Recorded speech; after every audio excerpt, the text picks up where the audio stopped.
Welcome to the Divorce Devil Podcast. I'm David. And I'm Rachel.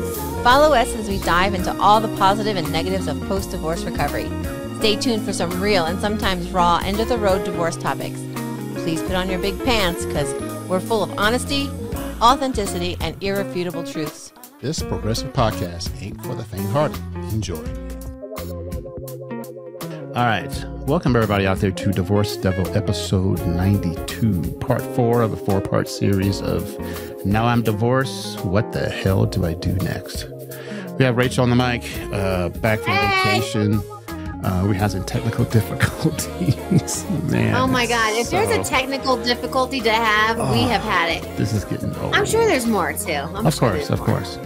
So we're at part 4, 1 year and beyond after signing the papers. Yes. So it's a special phase.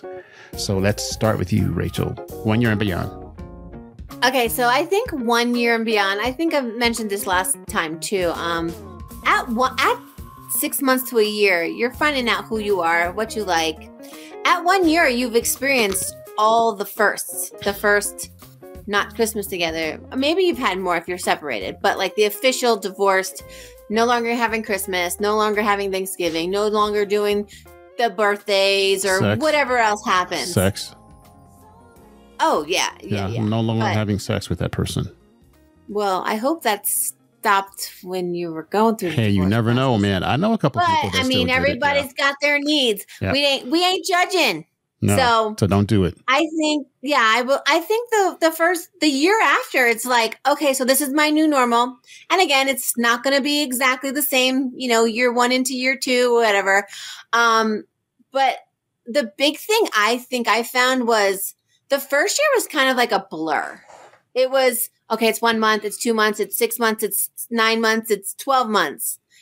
And then the second year is like, oh, fuck, this is really real. Like this is, my actual new existence, my actual new, reality. And you have to find that balance of how much pull, especially when you have kids, it's going to affect you. So I think 1 year and like to infinity and beyond, 1 year is that like this happened.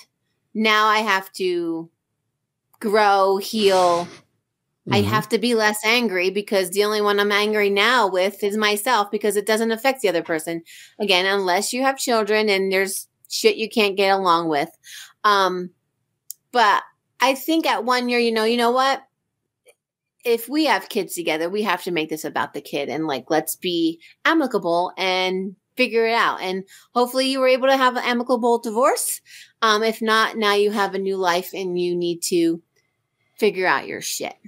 I call it the Buzz Lightyear theme, to infinity and beyond. So what I felt is that I was in a groove, and then my new groove is that it's in my new reality, my new person. You actually change into a different person because you're not the same person as before your divorce, when you get divorced, or after divorce. Those are three different people. Well, I keep hearing too, like you have to lose the old you in order to become the new you. You bring parts of the old you with you, especially if you're in a relationship. You have to meld that your person's reality, and if they're divorced or whatever, and then their kids and all this other stuff. So you really have to find your lane, and a lot of times the lanes will cross. Especially again, if you have children. If you don't have children, I'm not sure how that is because I've been married and divorced and I have kids. So I can't imagine being divorced with no kids. That's got to be, I can't say it's being easy, but it's got to be easier. Well, but is it lonelier? Yeah. Because you don't have anybody to see that was a part of that old life that you have too. But it could be better because you don't have anybody, remind you of your past life. There's a give and go there. Yep. I was married before. Right. So I think at 1 year, and again, your divorce took 18 months, right? So once you finally got divorced, you've already been separated for a year and a half. Yep. You had to find that, oh, I'm divorced. I've been divorced this long. I've been divorced 2 years or 11 years or whatever it is. And it gets easier, but it gets different. So you have to learn, I think you at 1 year too have set boundaries. Some boundaries may not work, and some, were put there because they needed to be put there. Yep. And I mean, I know a lot of people that have divorced 5 years and they don't talk at all. So, don't forget YouTube, friends. You don't get the full experience if you don't see the YouTube. Hell no. But we're doing great on YouTube, I hear. Oh yeah, we're kicking some serious booty on YouTube. Yeah. So where do you think? I've got a question for you, and I know some of our listeners and viewers probably want to ask, where do you think? And friends, our questions are off the cuff. We don't prepare for this. No, we have not talked because she's been out of town. Where do you think you'd be at this moment if you had not met Lance? Ooh. I probably wouldn't live in Colorado. We probably would have both moved back closer to family and home, like our original home, East Coast. I had actually thought about moving back to Pennsylvania with my auntie, who's by herself.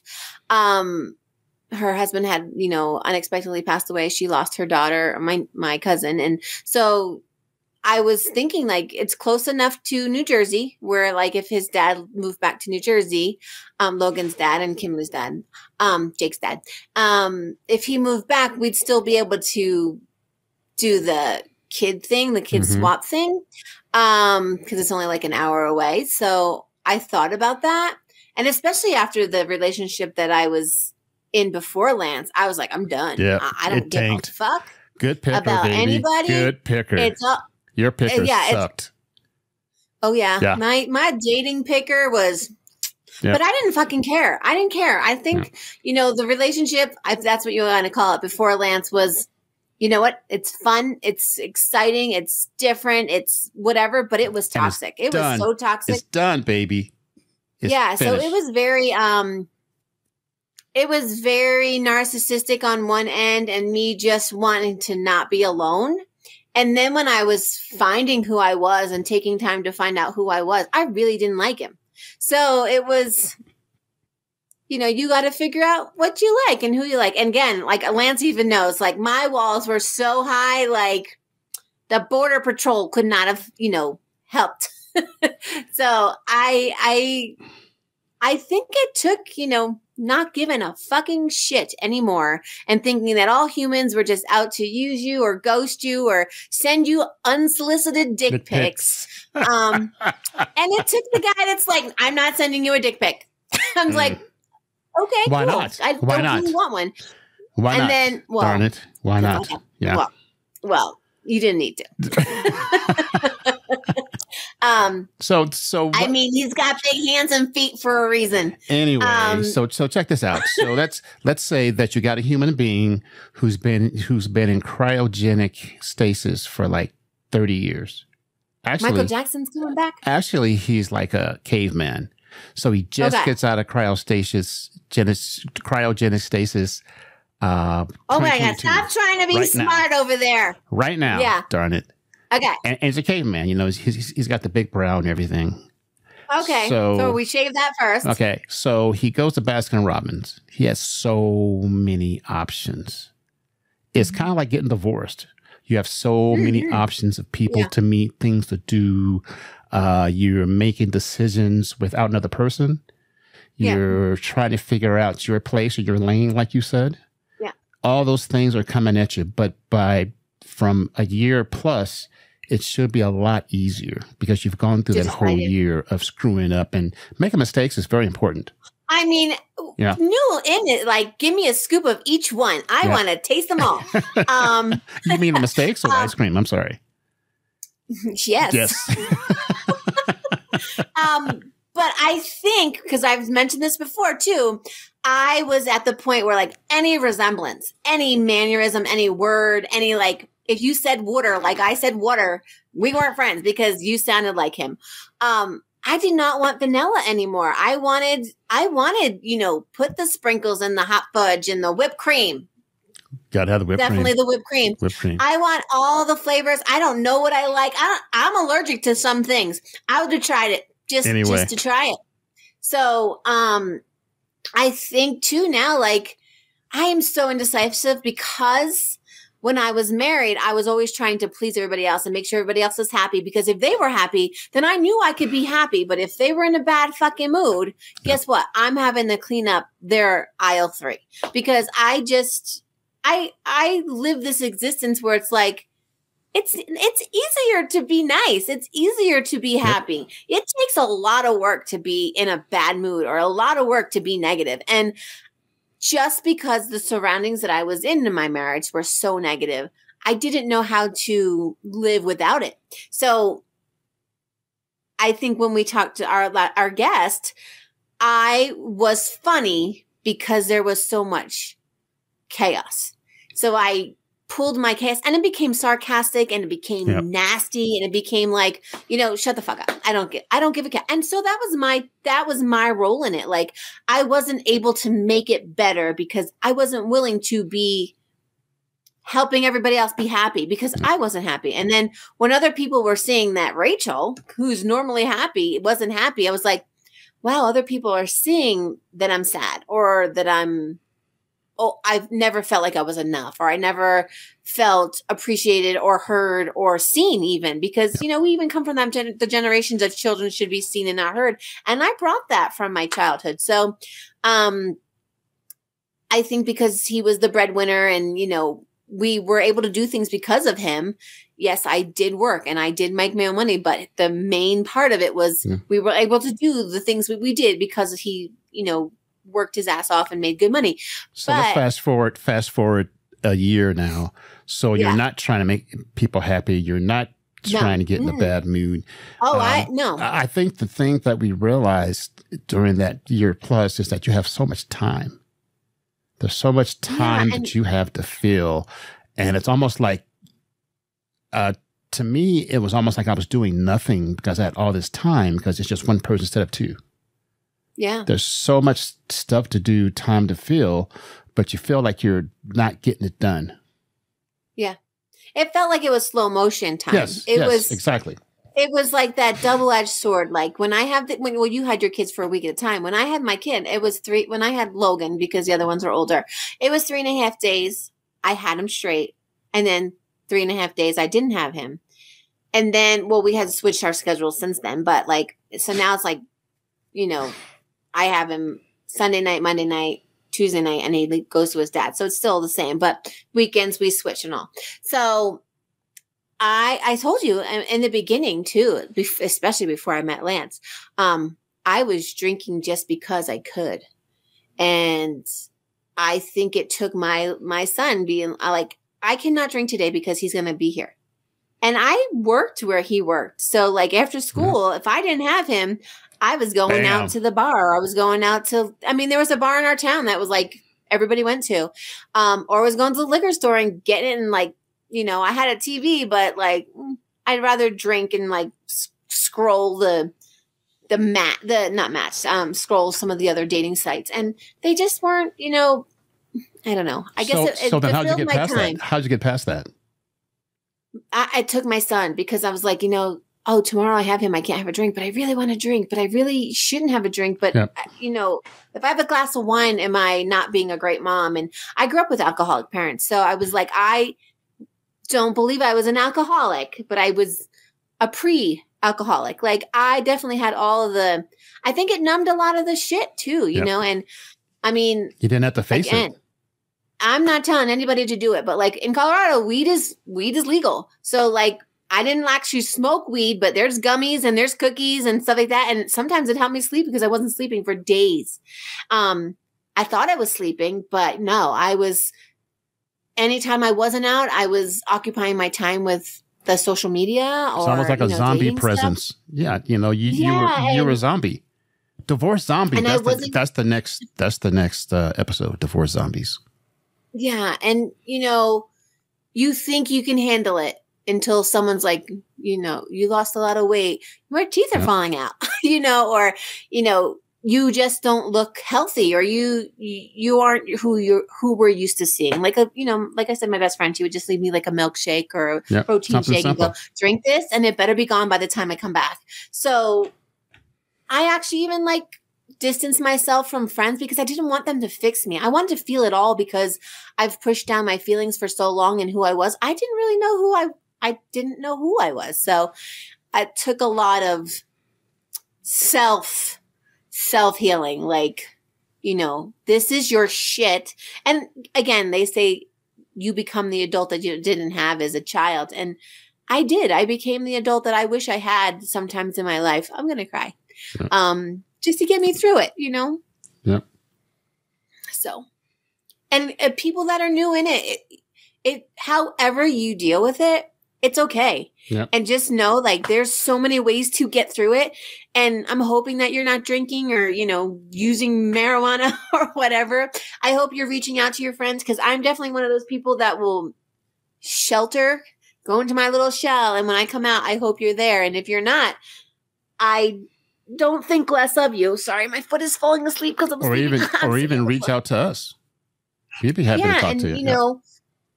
We may not have the same experience, but we have a lot of resources here, and we have a lot of people that we know that are also going to be potential guests. Everybody's is different, and like, you're still. I'm 2.5 years out, over 2.5 years out, and there's days I'm like, yeah. Why did I have to go through that? And, maybe this podcast is why, because I can help somebody else. Yeah, we can figure out the damn technology. If anybody wants to be a tech person for free, let us know. Call us. Definitely. We want you teching. We got a Rodecaster Pro 2 and it's kicking my ass. Yeah. So we're a year plus out. I am 10 years out. 11 years out, 12 years out, 11 years out. Legally, yeah. I'm 11 years out. And still to this day, I have those times where I second guess getting divorced or going through divorce. So it never actually goes away. I want to tell people it doesn't go away. Yeah, I don't. But it becomes less. Think it's like, yeah, and it's not that you don't love your life now, because the people that we're with are amazing, and thankfully Lance loves squirrel, because I am such a squirrel, and I think about so many different things, and like my brain, you see, if you've watched or listened to this podcast, you see how my brain will just divert. Squirrel, definitely. But there's days where like I don't know what I'm thinking, I don't know how I'm processing, I don't know what my actual belief on something is until I talk it out. And in my marriage before, if I talked it out, it was like, oh, you're crazy, you're this, you're that. And so now, thankfully, I have a partner who's like, just lets me talk, and a lot of times it just my talking helps me figure out what I'm actually feeling. And so I can start off at one way thinking, and I'm like, I really don't. Maybe that's my past life talking, or maybe that's me coping because I don't want anybody to be upset, or maybe I'm not asking the question I should because I think someone's going to get mad at me. Well, I don't really think like that anymore. If you're going to get mad at me, that's on you. That's a you thing. And because I asked the question, I hope we can have more of a conversation than an argument or a yell. Like I said, we actively listen and we give our opinion, but the only person that can help you be in a better mood or figure it out is you. So, my biggest hope for everybody is like deep down healing. You can heal on the outside. You can lose a little weight because you're getting divorced. You can get a better job. You can do that. But if you actually heal in yourself and know who you are, you won't be afraid to give yourself or give your heart to somebody else. Yep. Or, adventure, do something different. Like, you may hate your job because it was a job that you got when you got divorced. Broaden your horizons. Socialize, marketing, all this stuff. Just do something for you. Start a podcast. I think and I almost think in the beginning it feels selfish, but it's not. You have to take care of you in order for you to be able to take care or care about anybody else. So, and I think a lot of people have those childhood traumas that we lean into too much. Yep. But once you've dealt with them, maybe you brought them into your marriage, or maybe your spouse brought them into the marriage, you know, and I don't think after a year, it's more of a blame thing. It's more of a, why didn't we see it? Why didn't we see it when we were younger, or when we had our first kid or our second kid? Or, you know, my ex-husband helped clean up 9/11, and he got sick with 2 types of cancer. And so at some point I didn't know if he was going to survive. So all the shit that we may have been going through then probably got pushed under the rug. And then it just, you know, the resentment and the, you know, why wasn't I important enough? Or, you know, why wasn't I first or second? I mean, there's times when you're second, but I think with anybody in a relationship, that partner has to come first multiple times, especially in a marriage. And if you have kids together, you know, like Lance and I now, like our kids come first, and our kids come first in a whole, and then we're first. So there's no seconds. It's like when we're together and we're doing something together, we're first. If the kids need us, they're firsts, but we're still first for each other. So we're definitely, sounding boards. And I don't know, I just 1 year out, now 2 years out, I really feel like I know who I am. And, you know, there's days where I doubt myself, or I'm like, oh damn, my pants don't fit. Like maybe I need to not eat a cheeseburger, or maybe I need to do this, but that's all cosmetic. That's all like outer stuff. But my inner person, I give no fucks anymore. There we go. Bam. Seriously, if I say something because I'm curious, or I'm not sure where you're coming from, and you get mad at me, that's on you, not on me anymore. Because I used to ask questions, or I used to say something like, oh, you're accusing me of this, you're doing that, you're doing that. Well, no, I just need to know, because this is what I'm feeling. And a lot of times, if we trust our gut, maybe we'll get out of the marriage sooner, especially like an abusive marriage, or a verbal abusive, or whatever, narcissistic marriage. And not all marriages are terrible. Sometimes you just grow apart, and you should, you know, don't stay together for the kids. And I'm doing a lot of the talking, David. That's okay, because we're getting ready to close this up. It's going to be a short one. Good job. Oh my gosh. Good job. You're like saying last words with every word you say. I mean, I should start like more podcasts. Yeah, too bad you know nothing about divorce. Technology. Like a squirrels. Squirrels are us. Squirrels all the are people us with podcast. ADD and OCD, and but I don't know whatever else I you think have. down the road, I was thinking about a ED podcast. Wow, sex, love, mansplained. Hey, there we go. Ask your doctor. It's okay. I think our next, since we did a 4-part series of I'm Divorced Now, What Do I Do? I think our next 4-part or maybe 6-part series is going to be the Divorce Recovery Playbook.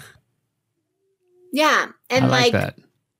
Definitely some of the things like we talked about too, like the zombie phase. I mean, I don't think people realize you are just skating by, especially if you have $27 in the bank and you have no idea where the next, if you're going to be able to eat or buy gas to get to work or whatever. And if you're by yourself, you got through it, man. It made you a stronger person, didn't it? But I mean, when you're in it, you know, you could have a nervous breakdown. Oh yeah, your teeth could fall out. You could, you know, have all these things. The firemen can come by with their good-looking pectoralis.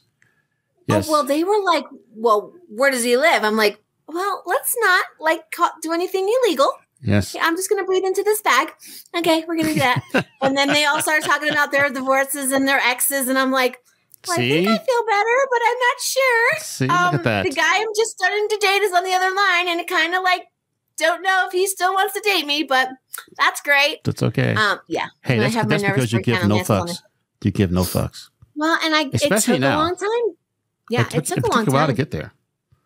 And no fucks with an ex-spouse, and no fucks with friends, and no fucks with coworkers and family. Those are all steps. Those take, big time. And they all take a little bit of, like, what's the word? Finesse? Finesse, courage, je ne sais quoi. Yeah. Yeah, and you have to, I mean, at some point you just either get to where you're like, I got nothing fucking left. Yep. And this is how I feel. If you don't like it and you're going to keep talking shitty to me, you don't talk to them anymore. I mean, like I said, I still don't talk to my sister. I just found out my nephew got married Friday. He wasn't invited, but you know, that's something I deal with. I was upset. But life goes on. And you know, so I think the state that I am, yes, I was disappointed that I wasn't there to support him because when I lost my son, he actually was born on my son's due date. So he's like mine. And, you know, I helped raise them and take care of them when they couldn't. And, you know, so it was a big stab in the heart, but you know what? It's not my weight to bear. It doesn't define you. Yeah, no. And the people who want to be in my life will be in my life. Like I talked to my nephew. Apparently he hasn't really been talking to his mom because he doesn't get along with the new wife or the fiance at the time, the new wife. And so I've been left out because it's just been, you know, the pattern. And so I talked to my nephew, was able to, you know, talk to his fiance, now wife, and I sent him a gift and my love. And, you know, when I go there, I'm going to visit him. And, you know, like I said, I had to cut out a toxic relationship who's my sister, but I still am able to see the people who want to be in my life. And my niece, her oldest daughter, and the oldest son, and all the kids still talk to me.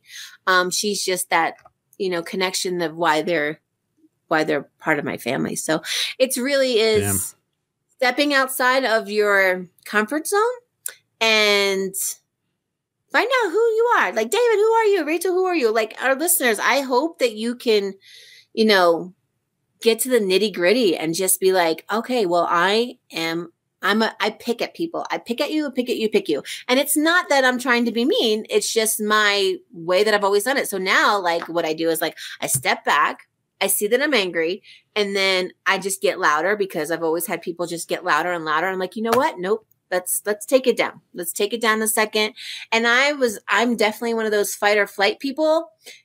I'm either going to be in your face or I'm just going to be like, I'm out. I've checked out. So I think I've gotten more in the middle of that where I'm like, let me listen. Let me see where my take and where my problem is and go from there.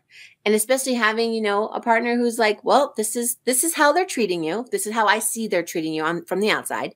And then this is how you can handle it, or this is how you can deal with it. And then we know how you are. You're going to think it all. And then you're going to come back to the same thing that you would have done before you analyzed it. There we go. And so, you know, we know who we are. We just have to remember who we are. So. Well, that was the lesson and the sermon from Rachel Peterson, Rachel Peterson on Sunday. Rev just I don't know how that works with Reverend Buddhist. You said Reverend Booty? Booty. I mean, Reverend Booty. Practicing Buddhism because I don't know what else to do. So, you know, you got any life lessons out there, send them my way. I'll try to analyze them. Yes. And then I'll rub the Buddha for good luck. But yeah, so. And so where do you think you were? Like, you're 10 years out. Where are you at now? Because some people have been there that long. And not everybody 10 years out is in a good place. I'm in a pretty good place. You know, there's times that I kind of go backwards, but very rarely. You know, I think a lot of times when you go backwards. Yeah. Because we've become we've become really good friends. And I think a lot of times when you think about it, contemplate it, it involves your kids still. And they're older, so they can make their own decisions. And I think when you go through divorce too, there's two sides. And we don't know what side the kids are getting from the spouse because we're not in the same house. So, you know, you either wait it out or you pick at them. And I don't know why you would do that. So a lot of people are like, what did your dad say? What did she say? What did that one say? And if you just let it naturally come into a conversation, it's really a lot more healing than, you know, well, your dad did this and your mom did this and blah, blah, blah. So, you know, I think you and, you know, a lot of people, especially far out like that is, you know, it has to do with the kids and they're older and, you know, make their own decisions as adults. And sometimes you don't agree and you have to set boundaries and, you know, so.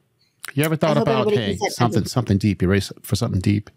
Ooh, yeah. You ever thought about that doing this podcast sometimes brings up stuff? Of course it does. Of course it does. I know what? And I think. But it's worth it to help somebody else. Yeah. And I think sometimes we're both caught off guard. Like, I don't know. I haven't really thought about that in a while, or I haven't come to that bridge yet that I need to cross. Like, you know, my daughter's graduating college and the last text that I've had from her was, well, what if I don't want someone after graduation and I just want this one and blah, blah, blah, blah, blah. I'm like, why am I being brought in the middle? You need to talk to the people who you don't want to come. Yep. And, you know, it's her graduation, but I'm also like, so what are you really saying? Are you wanting your mom and dad just to be there because, you know, they're not married and you were hopeful thinking? Or is it selfish? Is it, you know, What exactly is it?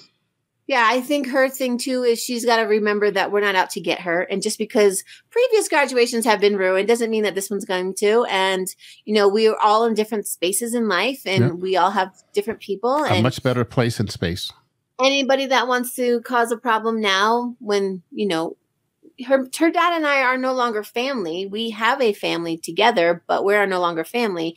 And I think when you're, you know, put into whether it's a wedding or graduation or whatever, the children really need to be heard.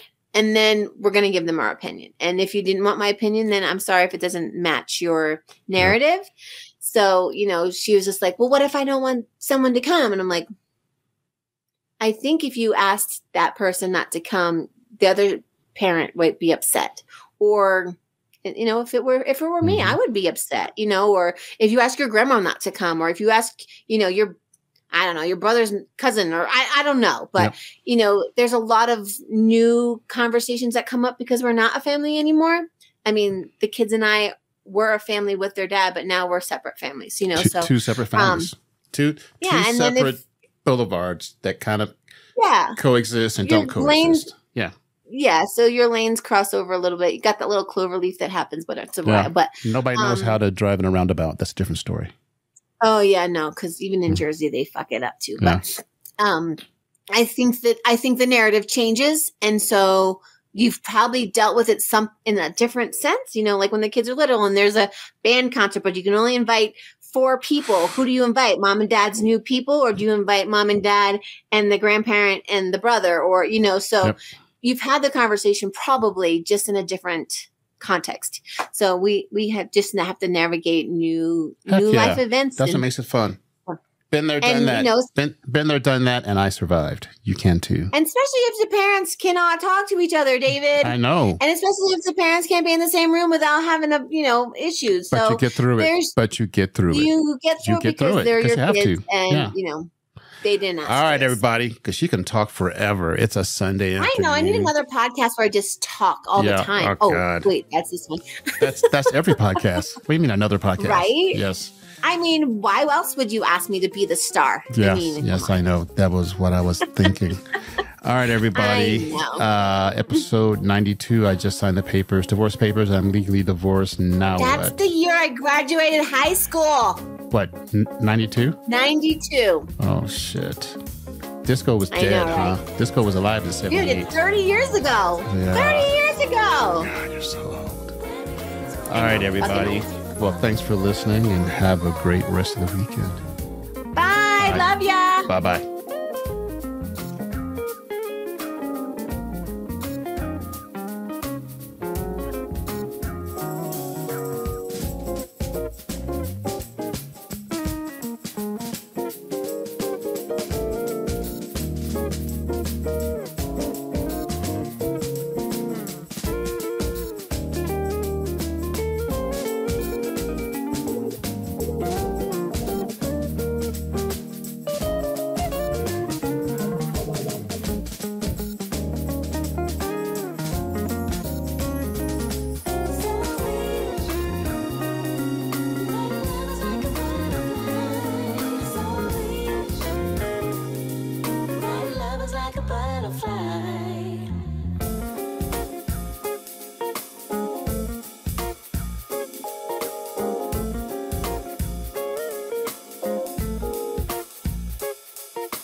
La la la la la la la la la la la la la la la la la la